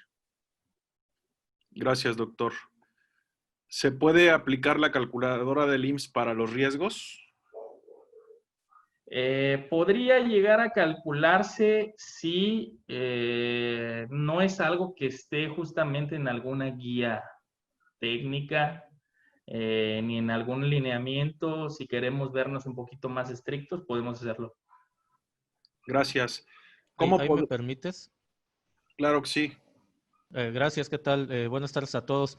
Este, el tema de la calculadora sí está considerado, efectivamente, como lo dice el doctor, como un tema de guía técnica de salud, no está considerado, pero sí en la guía de la Secretaría de Economía con la Secretaría de Salud, ahí inclusive viene el link para el uso de la calculadora. Entonces, sí, nada más recuerden que hay un tema de que no es una medición al 100%. O sea, esta medición solamente considera algunos de los estándares o más bien de los criterios para el tema de enfermedades ya preexistentes, temas de sobrepeso, obesidad, tabaquismo, pero como una guía es bueno, más no debería tomarse como la verdad absoluta, no es solamente una guía. Gracias, ingeniero. Siguiente pregunta. ¿Cómo podemos medir la concentración de alcohol en una solución alcoholada? En ocasiones las soluciones están disponibles en el mercado y no siempre mencionan a qué concentración están fabricadas. Ok, ahí sí le pediría ayuda a mi compañero, el ingeniero Durán, para que nos pudiera orientar. De favor, Ángel, ¿me puedes repetir la pregunta? Sí, hay soluciones, digo, ya la descarté, pero te la voy a escribir. Hay soluciones alcoholadas que están en el mercado. La pregunta es, ¿cómo saber o distinguir el porcentaje de esta solución? Porque a veces no viene en la etiqueta. ¿A qué Ah, bueno. porcentaje está fabricada? Ok, sí, miren, aquí la recomendación básica es sí adquirir las soluciones que estén debidamente etiquetadas. De hecho, esto es normativamente correcto y necesario. Y de lo contrario, si es que la compra es a granel, que de todos modos tendría que estar etiquetada, se debe de considerar con el fabricante o el vendedor la hoja de la guía técnica o de datos de seguridad del alcohol, en este caso, del químico, para poderlo tener ahí, digamos que debidamente soportado, ¿no? De lo contrario, pues no habría manera, al menos que tuviéramos algún tipo de laboratorio para realizar alguna prueba, tipo destilación y tal, ¿no? Entonces, vaya, la sugerencia es que todo tipo de químico que se compre venga debidamente etiquetado. Gracias, ingeniero. Siguiente, ¿qué pasa si en mi centro de trabajo no tenemos médico? En caso de que una persona presente temperatura arriba de 37.5 grados, ¿quién más podría llevar a cabo esa parte? Idealmente debería de ser a alguien de la Comisión de Seguridad e Higiene o alguien incluso con cierto adiestramiento. No es necesariamente un médico. Lo ideal en empresas grandes que sí cuentan con un médico dentro de la empresa sería que este mismo lo realizara o al menos realizara la valoración de estos pacientes. Aquí que se les propone y se les propone de forma muy sencillita es realizar una encuesta COVID. En esta encuesta COVID, si ustedes la pudieron revisar, se podía alcanzar a observar los componentes que te señalan un caso sospechoso y además en rojo los componentes que me determinaran cierta gravedad en ese paciente. Yo les mencionaba que de tener esos componentes en rojo sería ideal pedir ayuda a una ambulancia, de no tenerlos, pero cumplir con los lineamientos de caso sospechoso o con la definición de caso sospechoso, sería nada más basarnos en sus factores de riesgo y determinar si esa persona se debe de ir a la casa o debe de ir al hospital. Entonces, no es necesario como tal un médico, debe de ser alguien de a lo mejor de la Comisión de Seguridad y Higiene de tu empresa, o si es una empresa todavía más pequeña y no cuenta como tal con una comisión instaurada, alguna persona que se dedique a realizar el formato, de hecho lo pueden encontrar como triaje respiratorio. Este formato que yo les puse está aterrizado a las empresas, pero lo pueden encontrar o se pueden basar en el triaje respiratorio que se utiliza comúnmente en los hospitales y está disponible de forma gratuita en internet. Gracias, doctor. Si en la empresa se detecta que tiene COVID el trabajador, ¿su incapacidad sería por riesgo de trabajo? Ok, en esa sí me podría ayudar también el ingeniero Durán. Por lineamientos previos, si esta enfermedad se comprueba que fue adquirida dentro de la empresa, sí. Pero por igual necesitaría ahí la respuesta de mi compañero. Claro que sí, doctor.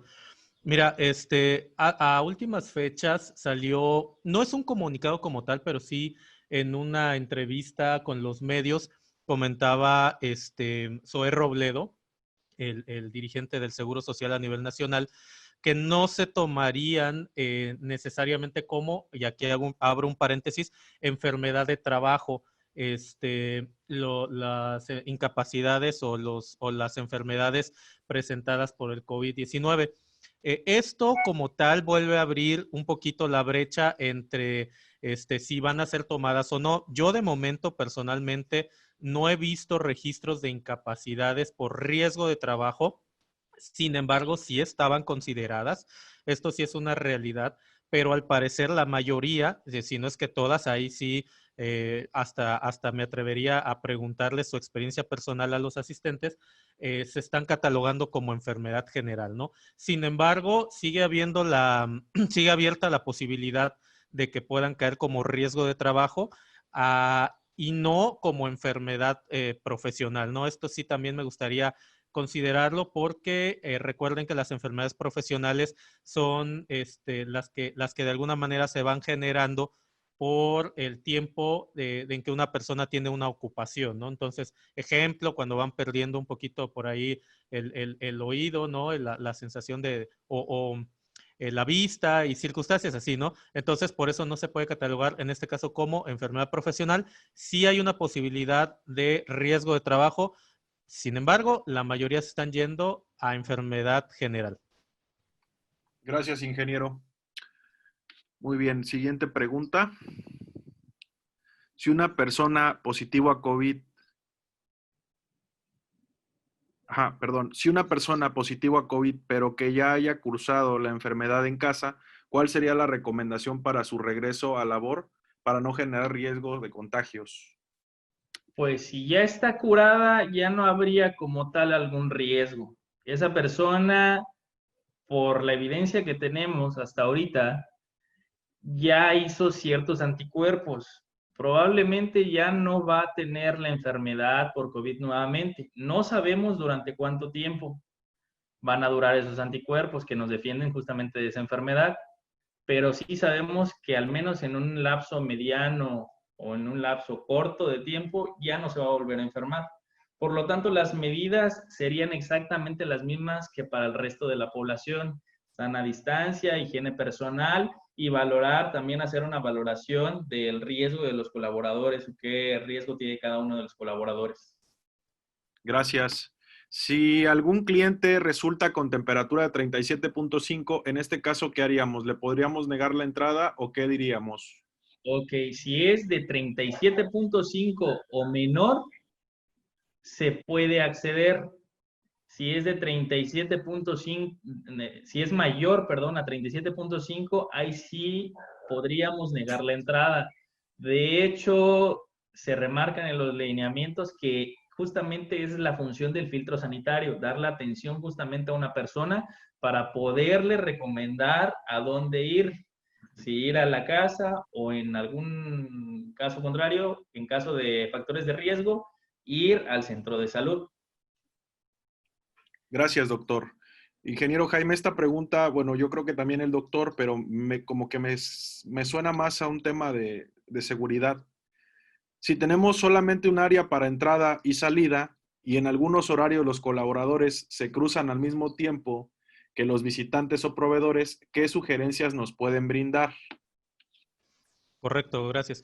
Mira, tiene que ver mucho con multifactores, o sea, estamos hablando, o en este caso estoy yo pensando que es una entrada y una salida tipo esclusa, por ejemplo, ¿no? Donde pues no hay ventilación, donde no hay un tema de iluminación natural, ¿no? Entonces, si se presentan circunstancias de esta índole, definitivamente los que administran entradas y salidas, puede ser tema vigilancia o una persona que está ahí dejando entrar o salir personas, debería modular esa situación. O sea, no debería estar procurando que en un espacio pequeño, tipo una esclusa, estén más de 2 a 3 personas, dependiendo del tamaño de esa esclusa, ¿no?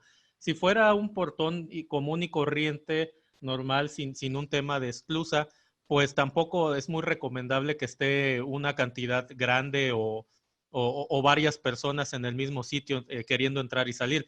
Sigue siendo un tema, como lo platicábamos en las webinars anteriores, de situaciones administrativas y de controles de ingeniería, puesto que las decisiones en el término de administración debe ser, no puedes dejar entrar y salir personas al mismo tiempo, ¿no? Así como lo haces con la entrada y salida escalonada. Y de ingeniería, pues se pueden separar los accesos, el de entrada y el de salida, aunque sea la misma puerta, con mamparas o alguna barrera física que impida que las personas que entran y que salgan convivan en el mismo espacio. Gracias, ingeniero. A ver, permítanme encontrar, hay preguntas que se han repetido que ustedes ya les dieron contestación, entonces permítanme por favor encontrar una que no. Mira, esta no la hemos mencionado como tal. Para nosotros, colaboradores de empresas que no somos del sector salud, ¿qué tipo de cubrebocas es recomendable? ¿2 o 3 capas o quirúrgicos? El de 3 capas o quirúrgico es prácticamente el mismo. El quirúrgico, les reitero, están unidos mediante estas 3 capas, mediante sistemas térmicos. Para colaboradores o áreas en las cuales no haya mucha relación con cierta persona que no sé o desconozco si tiene o es portadora del virus, podría ser un simple cubrebocas de tela. Si quisieran portarse un poco más estrictos todavía en sus empresas, el uso del cubrebocas para personas que sí tienen interacción, mucha interacción con el resto de las personas afuera de la empresa, pues evidentemente ahí tal vez sí convendría utilizar algún nivel más elevado de protección, un cubrebocas quirúrgico. Igual la recomendación sigue siendo la misma, el cubrebocas de tela podría servir. Gracias, doctor. Recomienda hacerles pruebas a los trabajadores donde sospechamos COVID. ¿Qué opina de las pruebas rápidas que anuncian? De las pruebas rápidas, hay algunas pruebas rápidas avaladas ya por el Centro de Control y Enfermedades. Hasta el momento desconozco, al menos en los lugares donde he investigado, que haya una venta avalada de alguna prueba rápida. A su vez, por disposición federal, los únicos laboratorios avalados por el INDRE, que es el sistema que regula el método para generar la prueba, tiene una lista en su página oficial donde comúnmente consultamos la información por parte de la Secretaría de Salud o por parte de la STPS, algunos lineamientos. Entonces pueden llegar a consultar qué laboratorios se encuentran disponibles en sus entidades correspondientes. No, que yo sepa, no están a la venta, pero igual convendría que cada uno de ustedes revisara el apartado correspondiente a su entidad federativa. Si me Gracias, permites doctor. aquí también Sí. ampliar un poquito la información que dice el doctor. Han llegado algunas pruebas rápidas a México, provenientes de otros lugares del continente, en este caso Sudamérica, específicamente Argentina. Han llegado a México, algunas empresas las han traído, falta el visto bueno de la federación, efectivamente, como comenta el doctor. Yo creo que una vez que esto quede totalmente avalado, pues tendrá su venta libre y obviamente su oferta, ¿no? Sin embargo, sí, como comenta bien el doctor, todavía no hay en México oficialmente este tipo de pruebas accesibles para todos. Sí en otros países y sí hay personas que las están importando por ejemplo, Sudamérica. Gracias, ingeniero. Otra pregunta, ¿es válido legalmente identificar a personal con síntomas en el filtro sanitario y sin revisión médica, mandarlo directamente al Seguro Social, al IMSS? ¿Válido legalmente? Así Es la es. pregunta. Ok, tratando de interpretar la pregunta, la respuesta es sí, sí es válido. El detalle, el único, de hecho, se menciona justamente en varios lineamientos, si bien la información ha ido cambiando, hay algunas cosas que se siguen manteniendo con cada emisión.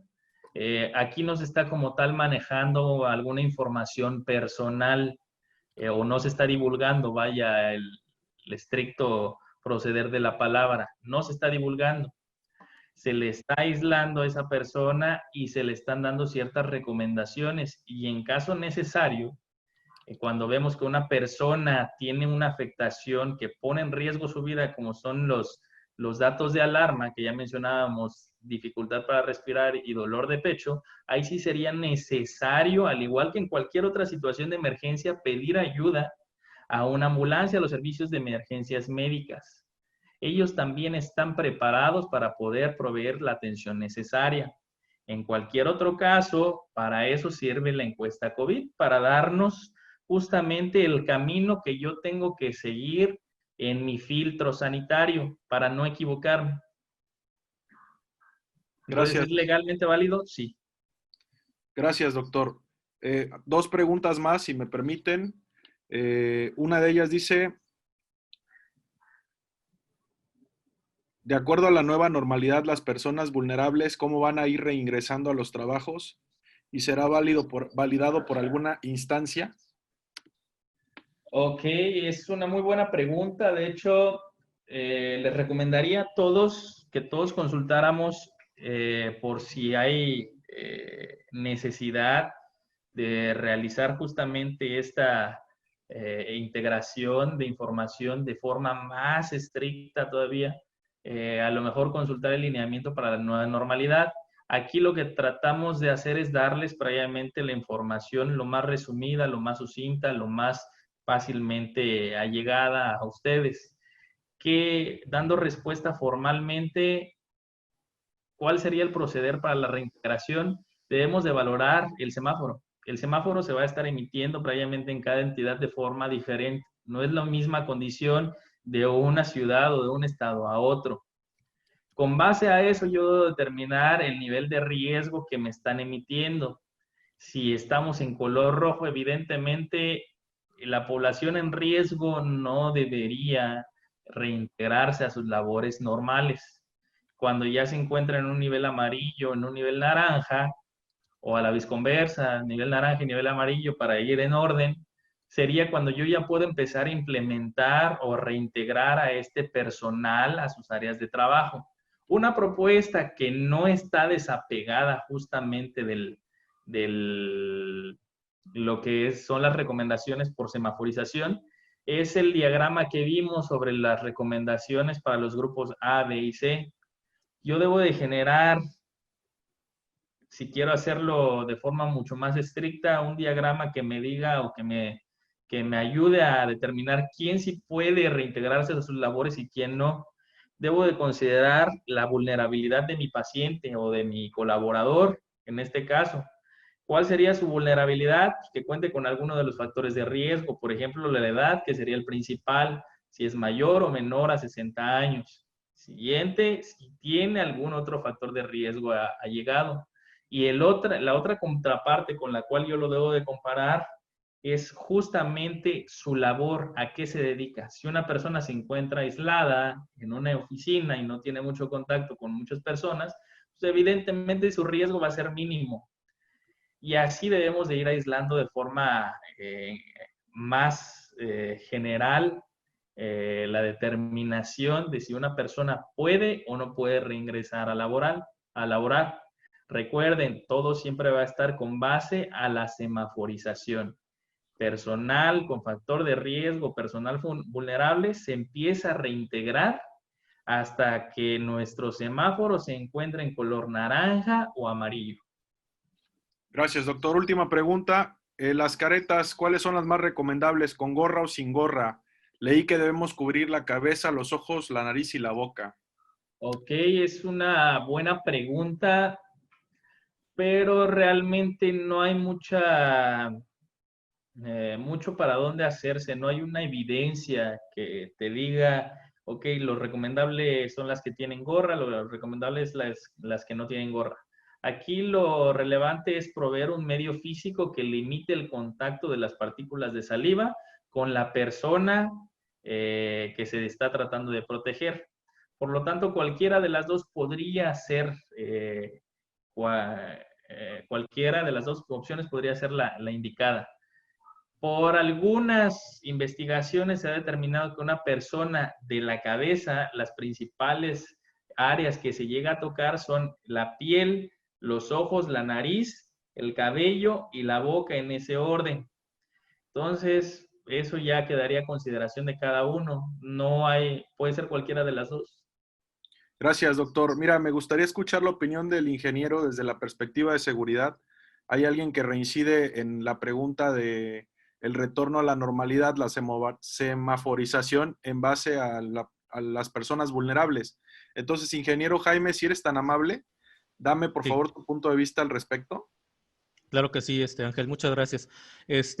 Mire, nada más recuerden que el día de hoy ya se publicaron los aspectos correspondientes a la nueva semaforización o la semaforización de la nueva normalidad que va a empezar a correr a partir del 1 de junio. Recordar que la Jornada Nacional de Sana Distancia culmina el día de mañana y la fase 2 de preparación para las empresas culmina el día 31 de mayo. Es decir, ya debe haber bastante conocimiento, ya debe haber bastante preparación para el retorno. De entrada, comentarles que todo el país se encuentra en semáforo rojo actualmente, excepto Zacatecas. Es el único lugar del país que se encuentra en naranja, que tampoco es algo, pues ahora sí que extraordinario, puesto que todavía no pueden retornar al 100% a sus actividades. Efectivamente, como comenta el doctor Miguel, es un tema que tiene que ir de la mano, es un tema que no es nada más conocer la semaforización de de cómo se encuentra mi región, mi estado, mi municipio, sino también el riesgo de las personas que tenemos laborando en las organizaciones. Y esto nos va a dar ahora sí que el caminito claro hacia dónde hay que tomar las decisiones.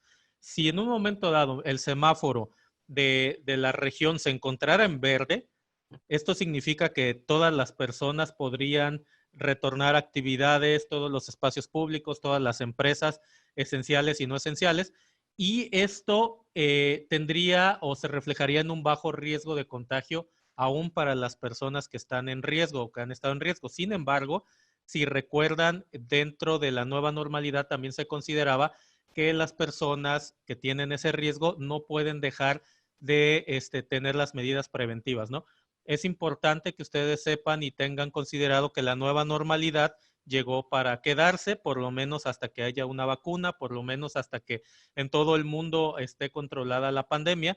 Entonces, no podríamos de alguna manera decir ni pensar que una vez que los semáforos ya lo dicten, todo mundo vuelve a lo que conocíamos antes como normalidad, ¿no? Sin equipo, sin el contacto y todas esas cuestiones que antes hacíamos y que hoy por hoy no estamos haciendo. Entonces, pues básicamente hay que estar atentos, hay que estar informándonos, ¿no? Todo el tiempo de cómo está el semáforo para saber qué actividades ya pueden retornar y dentro de esas actividades qué personas pueden retornar.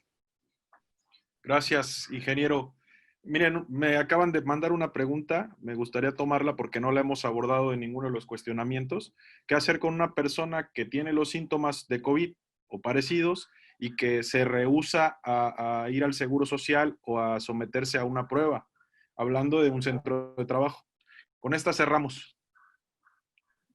¿Qué hacer con esa persona? Mandarla a cuarentena. No es necesario, si no tiene como tal factores de riesgo o si los tuviera, si tuviera factor de riesgo, pero se niega, recuerden que no podemos como tal obligar a alguien, a menos de que haya algún condicionante que me determine que esa persona no está en su juicio para poder tomar decisiones por su salud o por su bienestar. Entonces, ¿qué recomendación se le podría dar? Ok, no se quiere ir al hospital, pues puede guardar cuarentena siempre y cuando no tenga factores de riesgo. Con factores de riesgo, también podría mandársele a cuarentena siempre y cuando no tenga datos de alarma. Los datos de alarma ya los reiteramos mucho, se los reiteramos nuevamente para tratar de hacer conciencia y que ustedes los identifiquen siempre que los vean. Dificultad para respirar y dolor de pecho. Si esa persona tiene esos dos y aún así se niega, aquí sí entraríamos en un dilema ético, debido a que muy probablemente esa persona en ausencia de atención médica se vaya a complicar en cuestión de horas o incluso minutos. Por lo tanto, aquí en este caso, en este apartado en específico, ahí sí tendríamos que pedir ayuda. Y adicional, doctor, para reforzar un poquito tu comentario, recuerden que el dilema ético del que comenta el doctor es, por un lado, el tema de la salud de una persona, que eso no está en discusión. O sea, ninguna organización puede poner una decisión personal por encima de la salud de una persona, eso, y la integridad, efectivamente. Y en segundo sentido, también hay que considerar que la Ley Federal del Trabajo, en el artículo 47, también considera causas de, este es un exceso, ¿no? O llegar a un límite, causas de rescisión laboral, ¿no? En un momento dado, sin responsabilidad para el patrón, ¿no? Donde un trabajador se niegue a seguir las medidas para la prevención de accidentes y enfermedades, ¿no? Porque, pues a final de cuentas, no nada más repercute en una sola persona, sino puede repercutir en una organización y afectar a compañeros y empleadores. Entonces, está la ley está del lado también tanto de los trabajadores como de los patrones, puesto ¿qué pasaría si vemos al revés la pregunta? ¿Qué pasa si un trabajador tiene la necesidad o quiere irse al Seguro Social y su empleador no lo deja, ¿no? Entonces, hay que entenderlo en ambos sentidos. Está amarrado en la ley fuera de lo que es COVID, previo a esto ya estaba considerado en la Ley Federal del Trabajo, y recuerden que la Ley Federal del Trabajo emana de la Constitución Política y arriba de eso no hay nada, ¿no? Entonces, sí hay herramientas para que en un momento dado, aunque no se obligue, porque nadie puede obligar a una persona a hacer algo que no quiere, si hay que notificar, si hay que dejarlo asentado en un acta, la persona se rehúsa, hay un artículo de la Ley Federal del Trabajo que de alguna manera le responsabiliza de seguir estas recomendaciones y estas medidas por su seguridad y la de sus compañeros, y sobre eso ya se pueden tomar decisiones. Gracias, ingeniero. Doctor, ¿algo más que comentar para poder cerrar la sesión? Pues prácticamente con eso, mucho de lo que abordamos son cuestiones que vienen en lineamientos y disposiciones emitidas por la Federación. Les vamos a hacer llegar a ustedes el material que nos estaban preguntando sobre los artículos de limpieza en un archivo, por lo tanto, de eso no se preocupen. Además, todos los documentos que pudieran llegar a requerir siempre se encuentran o se encontrarán con disposición oficial a través de las emisiones que se hagan a través de Internet por parte de la Federación. Tengo por ahí también algún archivo que les pudiera llegar a compartir sobre la clasificación de los grupos de recomendaciones, el panel de las recomendaciones A, B y C. Ese es para ustedes también. Gracias, doctor. Querido foro, pues agradecemos su participación. El doctor ya comprometió algunos documentos que amablemente les vamos a hacer llegar por correo electrónico, como lo comenta. Y bueno, les pedimos estén al pendiente de nuestras redes sociales. Por ahí ya tenemos un canal de YouTube activo, donde estamos subiendo las grabaciones de los webinars que transmitimos en vivo, para las personas que necesiten, pues, recapitular alguna información de la que se brindó, compartir con algún compañero, con algún colega. Con mucho gusto es para ustedes el material. Por favor, síganos en nuestras redes sociales. Y nuevamente, gracias por su presencia y por todas las atenciones que han tenido para con nosotros. Afortunadamente hemos tenido comentarios positivos del trabajo que estamos haciendo. Y bueno, ingeniero Jaime, doctor Miguel, agradecer su participación y el entusiasmo que ponen para esta tarea. A nombre del ingeniero Daniel García, pues nos despedimos. Muchas gracias como siempre y nos vemos en el siguiente webinar.